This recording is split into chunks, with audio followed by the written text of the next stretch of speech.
Hey Virgo, what's at the bottom here for Virgo? Okay, let's see what we got with the first card here. We have the Four of Wands. The Four of Wands is a really nice card. It actually depicts a wedding in a lot of the decks. It's a card of celebration. You've really reached a certain milestone with this card. It doesn't mean it isn't the culmination of everything you've been working towards, but it's a nice milestone. If you do use the family theme, although wands tend to kind of point more towards work, but you can think of it as, getting married is a big event, but then comes children and their all their different events and grandchildren and things like that. So it's a big deal, but it's just one plateau on the way.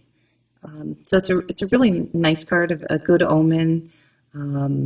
It's a time of a slight reassessment. Okay, here we are. It's a little bit of a new beginning in a way because you have worked to get to this point.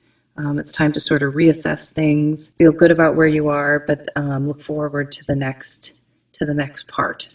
So let's pick the next card and see where we're headed. So the Hermit, and again, as I said before, I don't use reversals. It's personal choice. It's just not something I tend to use.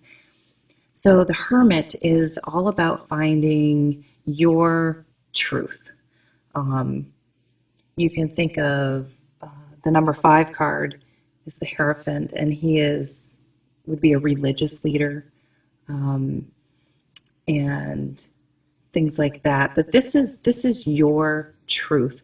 Who you are inside, what makes sense to you. So this is about your inner truth, how you decide you're going to view the world.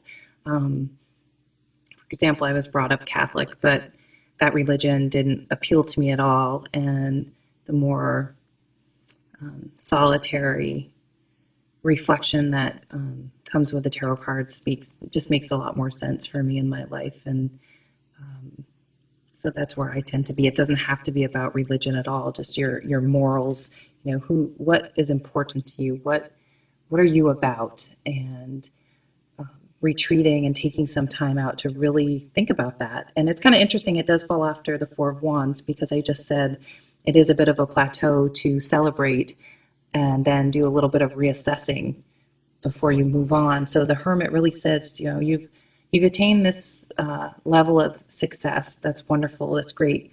Now, as you move on, let's really consider deep down what is important to you, what your priorities are. Do you make sure what you're doing next really makes sense and fulfills you spiritually? Use your inner guide to guide you for this next part moving forward. So let's take a peek here at the third card. Oh, and the Eight of Cups. So I actually really like this card. It can be a little bit of perhaps a sad card.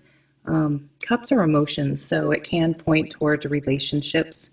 But, we are emotional about a lot of things, about work, about our hobbies, about politics. I mean, people are passionate about all sorts of things, religion. And so it really can branch out way beyond just a romantic relationship. So in the Five of Cups, it tends to point to a situation where maybe someone else breaks off a relationship with you, or you're pining after someone that doesn't share the same feelings towards you. But the Eight of Cups is where you walk away. You get to a point where you know your own truth, the truth of the Hermit. You know deep down that this isn't working. It's time to walk away. And it's actually kind of interesting. I just looked. I said originally the Four of Wands does tend to, and it's spears in this deck, I apologize, points to a marriage. And then after a lot of soul searching of the Hermit, decision to leave a marriage. So that's, since I did bring up the wedding, it can be that someone's making it's a choice to leave something. That could very well be leave a place of employment, leave a friendship.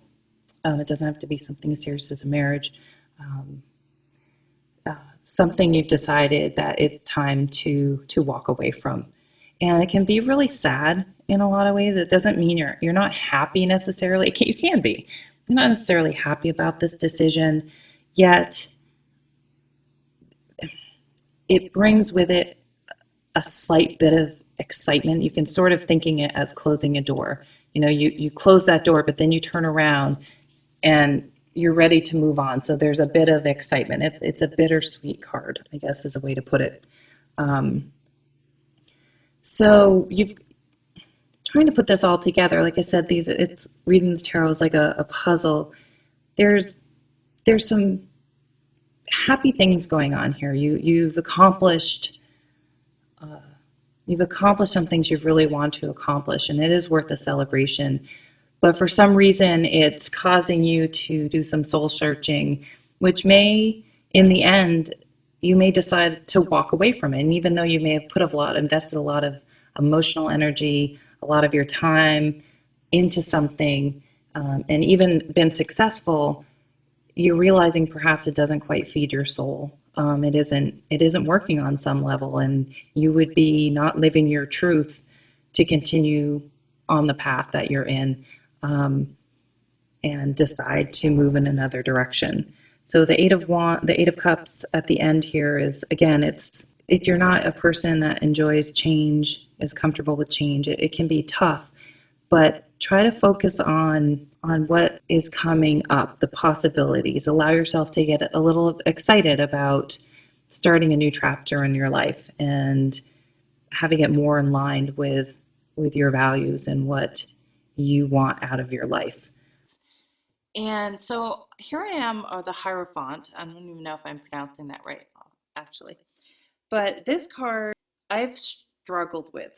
And I've heard other people say they struggle with it because I think if you're into the more spiritual side of things as opposed to religion, and some of it's semantics, but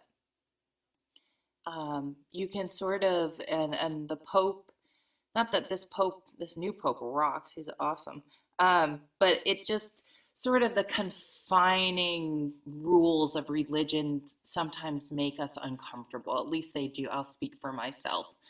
Um, so for me, I've sort of branched out into thinking of him as the Dalai Lama and Buddha, or just more spiritual systems and religions that allow for more freedom and less dogma.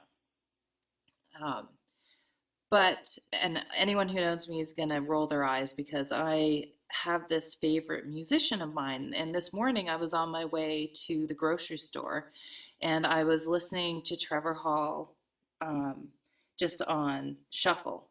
And his song Wishman came on.